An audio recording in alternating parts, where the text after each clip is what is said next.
Et bonjour à tous, aujourd'hui on vous retrouve pour une des vidéos les plus attendues de l'année, le flop de l'année 2019. Normalement, si je dis pas de bêtises, le top est sorti en même temps, il s'affiche juste ici.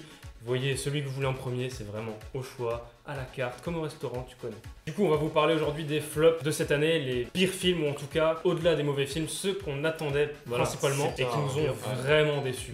Déçu. C'est le mot que vous allez apprendre aujourd'hui, la définition s'affiche juste là. Ok, bah le flop 2019, c'est parti.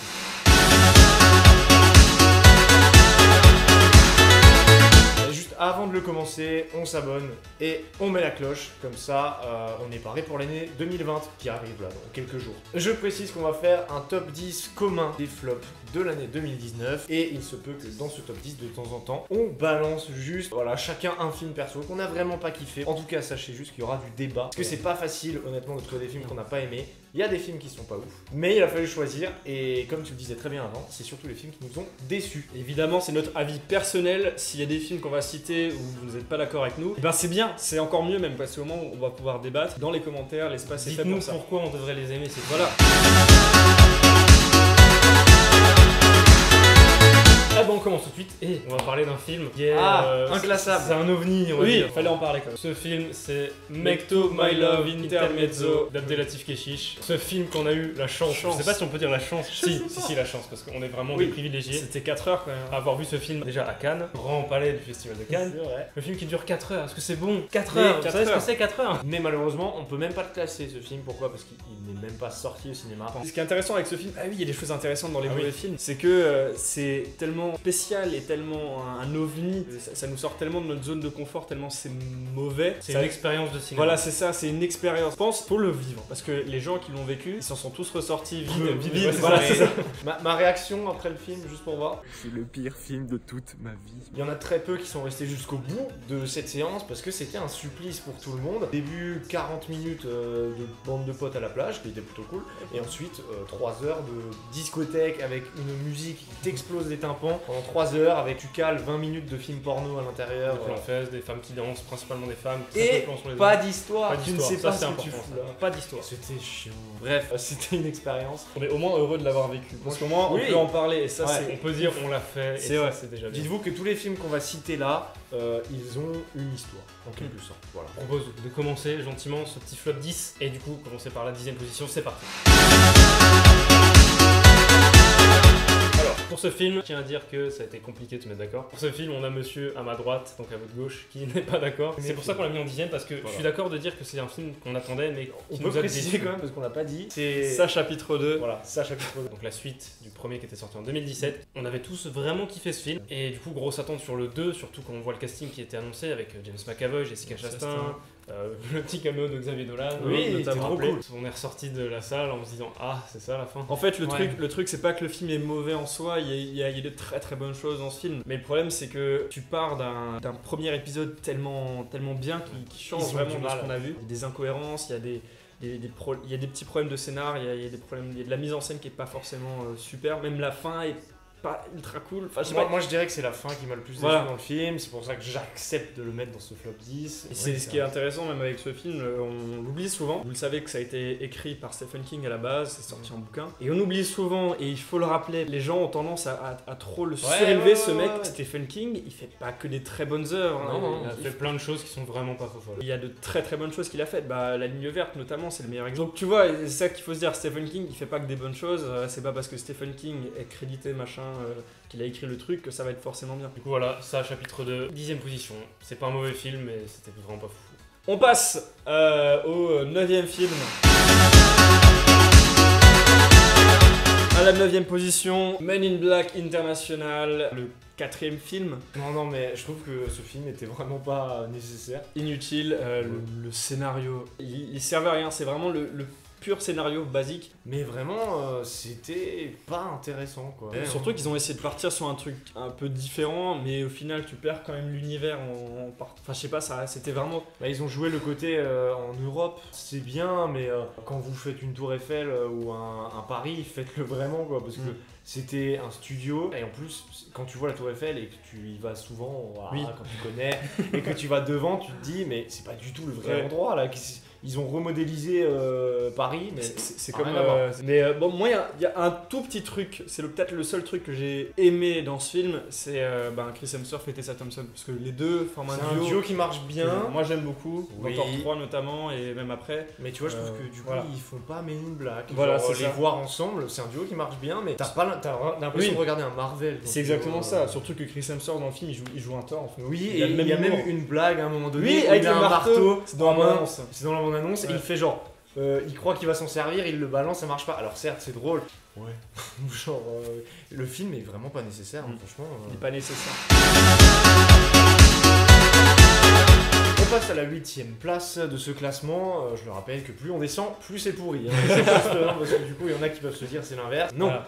Et pour la 8ème place, c'est la malédiction de la Dame Blanche. Et oui, il fallait qu'on le mette celui-là. En VF, parce qu'en Oui. VO, c'est pas du tout le même titre. Ah, c'est The C'est, Calls of La Yolo. Voilà, qui ne veut pas du tout dire la même chose, qui veut dire la pleureuse. Qui n'est pas la même légende. hein. Qui n'est pas la même Au légende. Mexique, la pleureuse est une légende. En Voilà. France, on a la Dame Blanche, ça n'a rien à voir. Rien Ils à se sont voir. dit, vas-y, ça passe, les gens n'ont pas capté, c'est faux. Et du coup, nous, quand on allait voir le film, on s'attendait à voir un film sur la Dame Blanche. Or non, on s'est tapé un film sur la pleureuse. Je suis sûr que c'est une bonne légende la Ah pleureuse. oui. Bah évidemment, s'ils l'ont adapté, c'est que c'est Oui, forcément un oui, truc oui, populaire. oui. Eh ben c'est mal adapté, c'est ça C'est le mal truc. adapté, c'est mal réalisé. On va vous résumer ça très rapidement. C'est comme tous les films Blumhouse qu'on peut voir au cinéma. C'est exactement ça. Du Comme la nonne. Annabelle, du La Nonne. Ça fait partie du Conjuring Universe. Et Même, le plus gros problème oui. de tout ça, c'est que ce Non. réalisateur va réaliser Conjuring 3. Ça, Oui. on en parle à chaque fois. Ouais. Mais ça annonce rien de bon. Ouais, C'est un ouais. film où l'histoire n'est clairement pas centrale et on pardonne toutes les petites incohérences que le réel va faire parce qu'il met des jumpscares à gogo, Oui, c'est ça. que c'est divertissant, mais quand tu réfléchis, que tu grattes un petit peu à la surface, il n'y a vraiment rien de bien quoi. C'était vraiment très mauvais et je pense que la plupart des gens l'ont oublié. C'est une bonne chose. Voilà. C'est ça, le côté positif que je noterais, c'était le costume de la pleureuse, du coup, que moi j'ai trouvé Ouais. plutôt joli. Alors. Genre, le costume, j'ai bien aimé. Il est joli, mais le problème, et on l'avait dit dans la critique qui est juste là, c'est qu'on le voit trop. Oui, C'est que ça, les 10 premières minutes du film, Ouais, vous ouais. voyez le démon et du coup bah t'en as plus peur. Dans l'horreur en fait on joue ce qu'on ne voit pas, ce qu'on peut anticiper, ce qu'on peut imaginer. Et une fois Ouais. que vous voyez la chose, bah, on vous dit bah regardez c'est ça, il n'y a pas de raison d'avoir peur en fait. C'est pour ça que genre Les Dents de la Mer, c'est un des meilleurs films de Bah tous ouais. les temps parce que tu le vois pas vraiment le requin. Bon, à un moment tu le vois, il est pas beau, Ouais, mais c'est la heureusement plupart du qu'on temps le tu le voit vois pas, pas ouais. et ça fait flipper, tu vois. C'est ça ce qui fait flipper dans un film, c'est quand tu vois pas le monstre. Je vais parler d'un film qui m'a déçu moi, peut-être que vous l'avez Ok. apprécié, je ne sais Qui pas. n'est pas dans le classement, du coup. C'est Yesterday de Danny Boyle. Et j'avais vu le trailer qui annonçait un concept plutôt cool. Voilà, Ouais, ouais. un monde où personne ne connaît les Beatles et quelqu'un va se réapproprier tous les titres, toute la gloire qui est fait ce groupe. C'était pas foufou. Enfin, j'ai été grave déçu. quoi. Non, mais pour revenir à ce que tu viens de dire, moi par exemple, j'avais vraiment bien aimé le film. Et c'est un humour qui parfois se permet des libertés dans le scénario qui plaisent ou qui plaisent pas. Paraît un peu même gênant par Avec les moment. tyrannes. c'était Voilà, bizarre, c'est un ça. peu cheap parfois comme humour. Je vais te dire, moi, le problème, ce qui me gênait, c'est que le concept était vraiment génial. Il y avait une idée qui était trop bien. Et je trouve que c'est ce qu'ils en ont fait qui. Il y avait mieux à faire en fait. Je pense au dénouement, le truc de fin, tu te dis. Je me rappelle même plus du dénouement. Mais tu vois, ça te marque même pas. Enfin bref, ça c'est mon avis. Celui-là, il était très décevant pour moi, donc je le mets ici.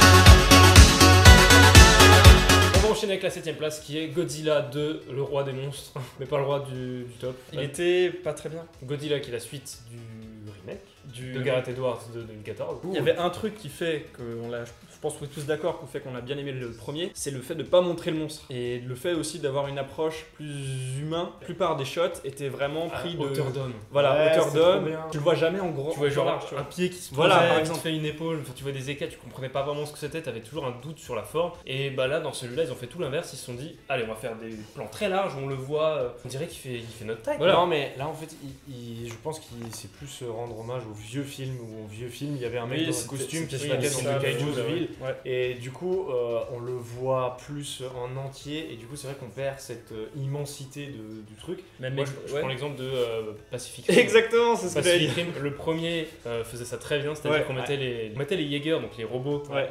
conduits par les humains dans la ville, donc avec des Ouais. éléments qui nous faisaient comprendre la taille du truc à côté Voilà. d'un building, il Il y tenait avait un un référentiel. bateau. C'était, ok, c'est vraiment immense. Dans le 2, ils ont fait l'inverse, ils les ont mis sous l'eau pour se combattre sous l'eau. On n'avait plus aucun élément pour faire référence de taille. Ils ont fait pareil dans Godzilla 2.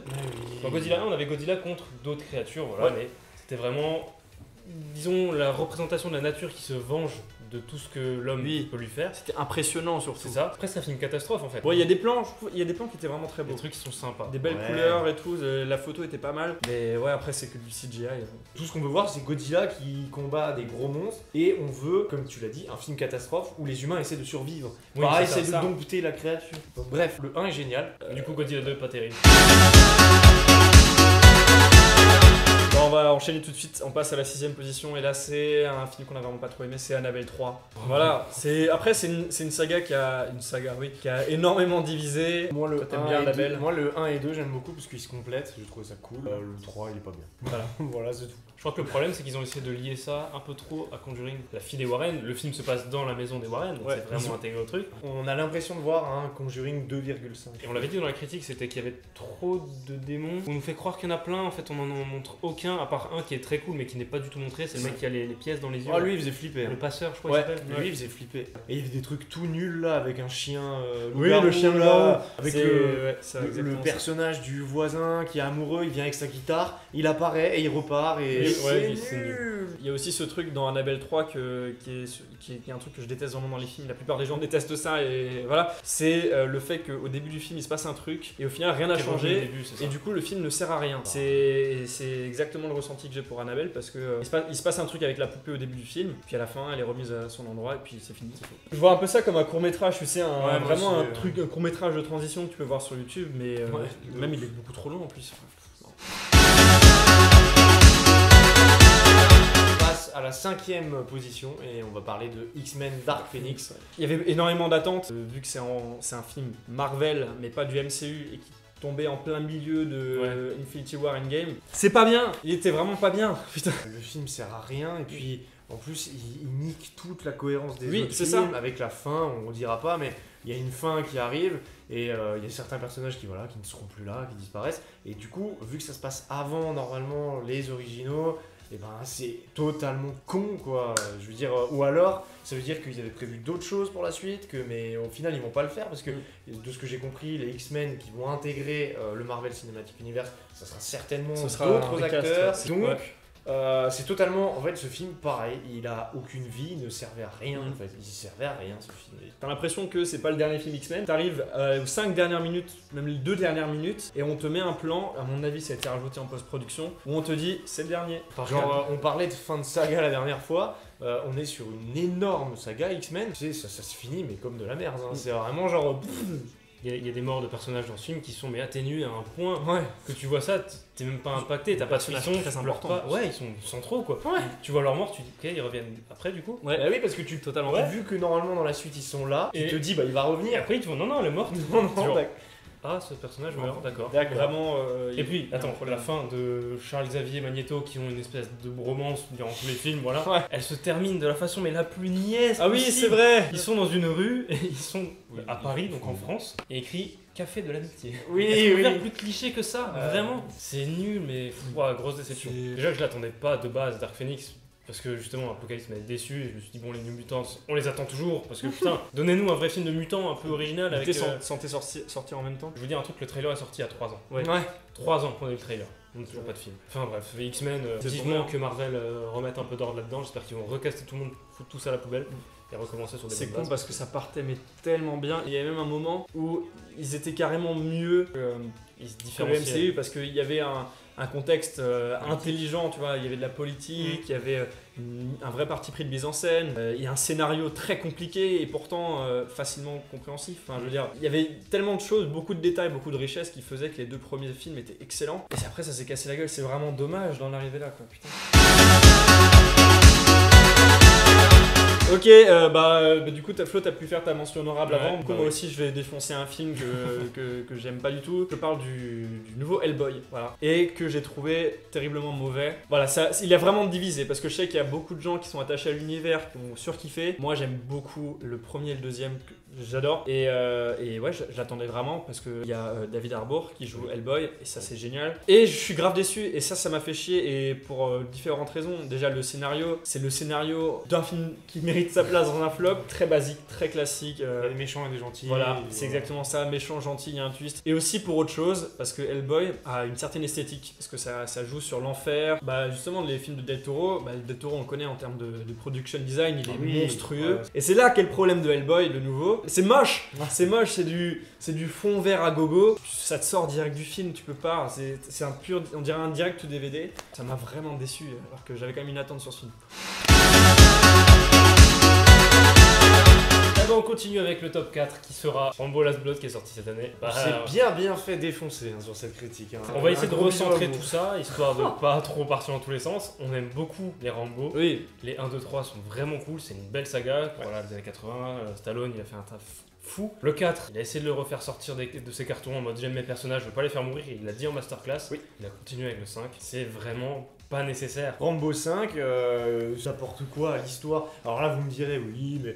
le personnage il se sent mieux à la fin, genre il est de nouveau aux États-Unis. Ouais, c'est pas ça, il va taper des Mexicains quoi. Genre... À la base, Rambo, ça part de la guerre du Vietnam, ça part de ce soldat qui est revenu et qui pète un câble parce qu'il a vu des horreurs. Mais là, le 5 a totalement perdu l'univers Rambo. C'est ça, c'est Stallone qui va taper des Mexicains, c'est tout. Il y a même plus de rapport avec la guerre du Vietnam. On a perdu cette saveur qu'il y avait dans Rambo.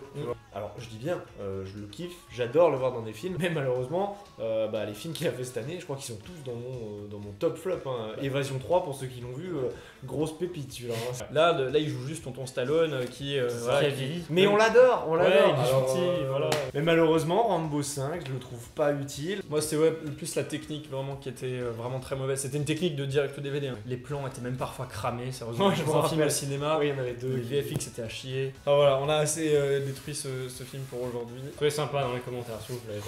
On adore Rambo. C'est juste qu'on n'aime pas trop Rambo 5. On a le droit, vous avez le droit de l'aimer si vous voulez. À la troisième position, Dora et la cité perdue.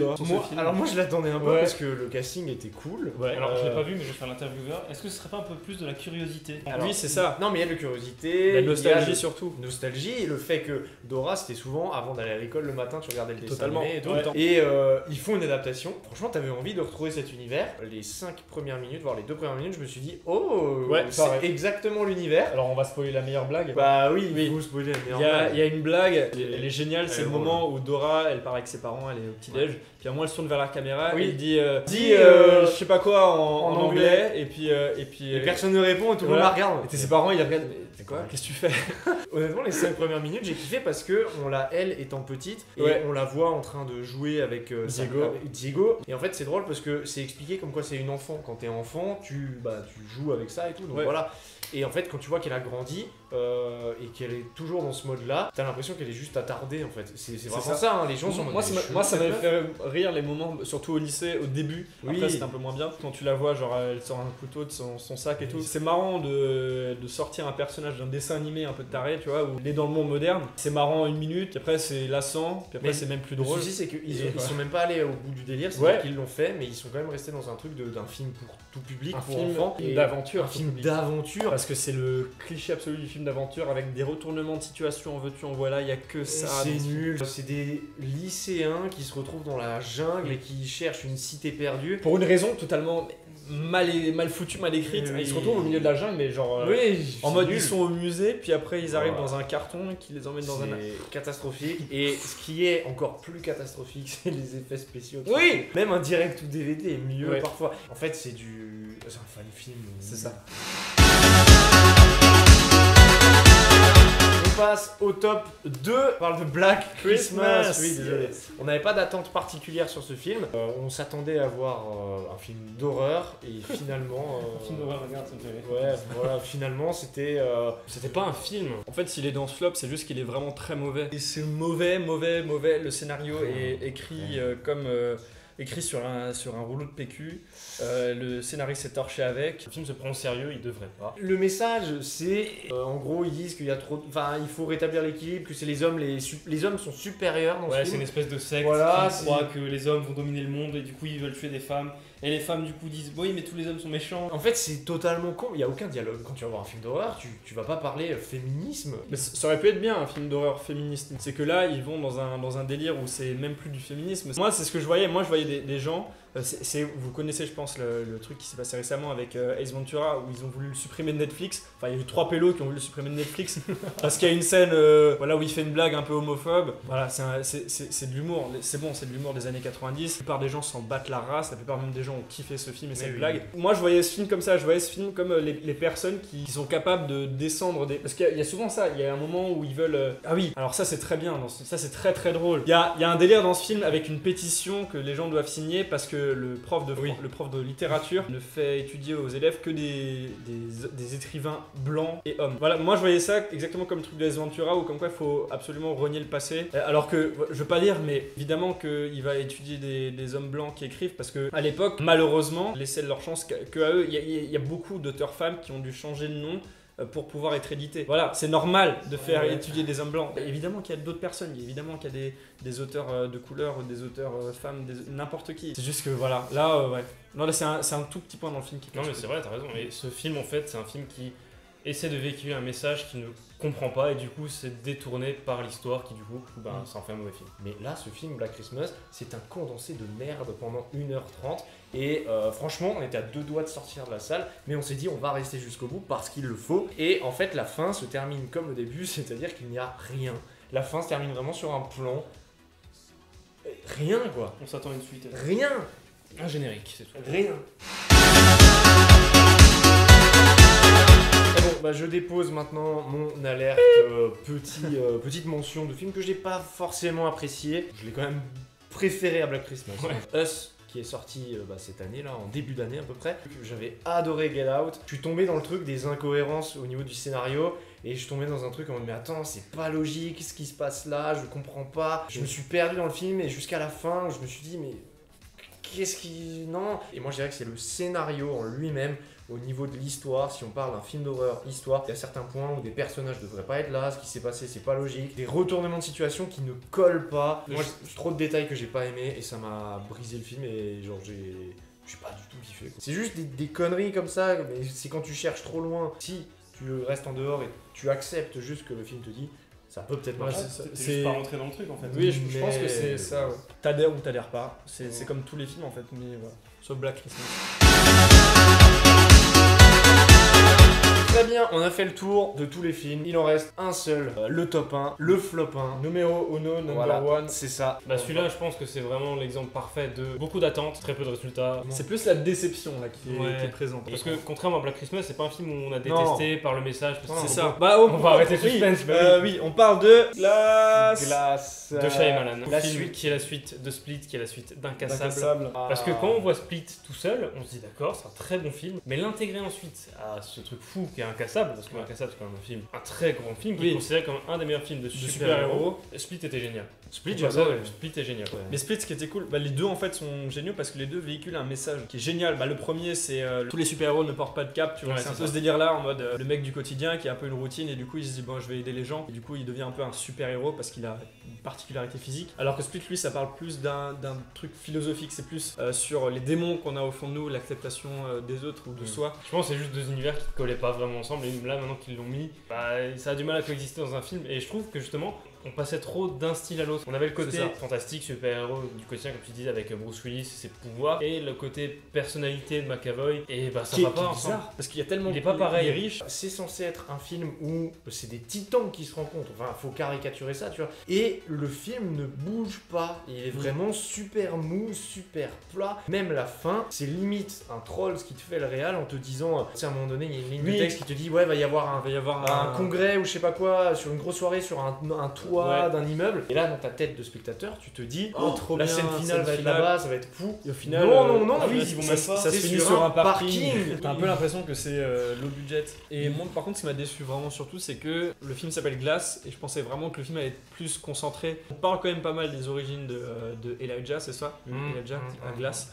Mais pas assez. Enfin, moi, je pensais qu'ils allaient vraiment développer et même concentrer le film la plupart du temps sur lui. Au contraire, on est même plus sur le personnage de Bruce Willis. Il y a trop de personnages avec beaucoup de richesse dans leur construction. Il y a un point positif Ouais, c'est à mal. relever, c'est les acteurs qui sont tous de retour. Et en plus, les acteurs ils servent à quelque chose. La meuf de Split et le jeune, enfin le fils de Bruce Willis, là, ils ont une utilité. J'ai trouvé ça super cool de les mix and twist un peu comme ça. Moi je pense qu'en fait on nous présente trop de personnages. Déjà, on a le personnage de McAvoy qui a plein de personnalités, Oui. qui sont encore plus. On a ensuite Elijah, on a ensuite Bruce Willis, on a l'infirmière qui est jouée par Sarah Paulson. Ouais, l'infirmière On est a trop- la jeune Anna Taylor-Joy, on a le fils de Bruce Willis, on a trop de personnages et le problème c'est que nous en tant que spectateurs on s'identifie à personne. Ouais, On c'est sait pas vrai. qui suivre, on sait pas à qui s'attacher, on est un peu baladé entre toutes les intrigues de chaque personnage et au final à la fin on se dit bah, qu'est-ce qu'on a suivi quoi. Le problème, c'est que normalement, ces personnages, c'est pas des gentils, c'est pas des méchants. Et là, dans ce film-là, on est clairement sur un.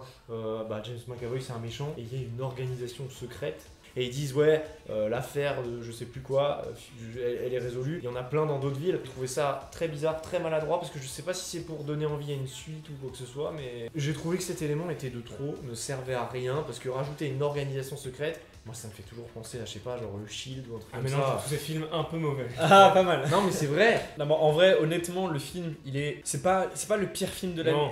Non, Voilà, c'est la le déception. Mektoub, C'est le le- pire film de l'année. Vous pouvez le regarder, vous allez peut-être passer un très bon moment. Il a aussi beaucoup divisé. C'est plus la déception Voilà. qui a Ah, bah pris oui. le dessus. Pas marqué du Après, il tout. faut même. aussi dire que c'est un des premiers qu'on a vu dans l'année, donc c'est normal qu'il Ouais. a été écrasé par tout ce qu'il y a eu après. Mais Mais, le fait- ça reste une grosse déception. Voilà, ça, je suis on a eu le d'accord. temps de le digérer en un an, tu vois, donc. On tient à préciser que de l'année 2019, t'as vu combien de films, Maxime, que sur l'année 2019? Des films de 2019, t'en as vu combien? 175. 175 films de 2019. Donc dites-vous que là, on cite une dizaine de films, mais il y en a 160 autres qui sont arrivés, qui sont bien, pas bien. Ah, il y en a même des très très très mauvais, mais on n'a pas voulu les mettre parce qu'on voulait pas en parler. Il y en a que vous connaissez pas. Mais non, mais même, je veux dire, les comédies françaises qu'on a eues cette année, genre. Qu'est-ce qu'on en a Qu'est-ce qu'on va faire Made in China ou All Inclusive de ce Ouais, Gigolo. ce genre de film, Voilà. pas besoin de taper dessus. Vous Bah, les genre, voyez, bien, vous quoi. les voyez ces films, ils passent à la télé. Bon, eh ben écoutez, c'est tout ce qu'on pouvait dire sur ce flop de l'année Oh là là. 2019. Il y en avait beaucoup trop des films, c'était très long. On tient à dire que voilà, on n'a pas détesté tous ces films. Ah oui. Il y a juste que bah, ils ont des points négatifs. Par et Black fallait- Christmas. il faut juste les soulever. Si vous là, derrière votre écran d'ordinateur portable, iPad, iPhone. Samsung, On va faire toutes les marques. ouais, voilà. Évidemment, si vous avez un avis différent du nôtre ou le même, ou si vous avez des données, des trucs qu'on n'a pas dit encore. Où est-ce qu'on sur le les- dit Bah dans l'espace commentaire. Dans les Juste là, commentaires, juste en bas. juste là. J'y vais. Attends, j'y vais. Ah bah, Ah, il va vraiment. tiens une lampe de poche. Attends, j'écris. Je suis dans les commentaires. Voilà. C'était bien. Ouf, bah c'est vite pour le moment, il n'y en a pas beaucoup. Donc écrivez un peu plus. Mettez Voilà. les commentaires parce qu'ils sont seuls. Voilà, c'est ça. Non mais au-delà de ça, c'est important, voyez les films parce que là c'est plein de films Eh oui. qu'on savait, il y en a certains on savait qu'on n'allait pas les aimer, mais on allait les voir parce qu'on se dit ça peut être une bonne surprise. Voilà. Ou alors si on dit qu'on n'aime pas, on sait pourquoi on n'aime pas et on sait de quoi on parle. Là tu dis ça, mais il y a aussi beaucoup de films qu'on n'attendait pas vraiment et où on pensait que ça allait être des nanars. Au final, s'est révélé être des bons films. Vous l'avez peut-être vu dans la vidéo sur les tops, dans les mentions honorables. Allez voir des films en fait, c'est Ouais, c'est la ça le vie, c'est message. vous qui le faites. Quand vous voyez par exemple sur IMDb ou Allociné des notes vraiment pas ouf pour un film, ça veut pas dire qu'il est mauvais, ça veut dire qu'il y a des gens qui l'ont pas aimé dans une moyenne. Donc allez les voir quand même. Voilà, ça se trouve vous allez kiffer Black Christmas. Non, peut-être pas. N'oubliez pas de vous abonner, comme dit, l'année 2020 arrive. J'espère que vous avez passé de bonnes fêtes. C'était hier Noël. Vous avez reçu quoi comme cadeau? Euh, Mettez-le aussi dans les commentaires. On veut dans bien. les cadeaux. On va tout. Ouais, on veut tout, on veut tout. Comme dit, nous on se retrouve bientôt. Il y a une vidéo bilan de cette année qui se prépare aussi, qui est méga intéressante, où on va revenir sur notre année 2019 à nous, et on va surtout vous donner notre actu pour l'année 2020. Et je veux je peux vous garantir, j'ai trop bu. Ce moment sera gardé. Je peux vous garantir qu'il y a des choses qui se préparent. En tout cas, vous verrez ça très La prochainement. vidéo sort jeudi prochain. Nous on se retrouve bientôt pour de nouvelles aventures. Allez, ciao. Ciao.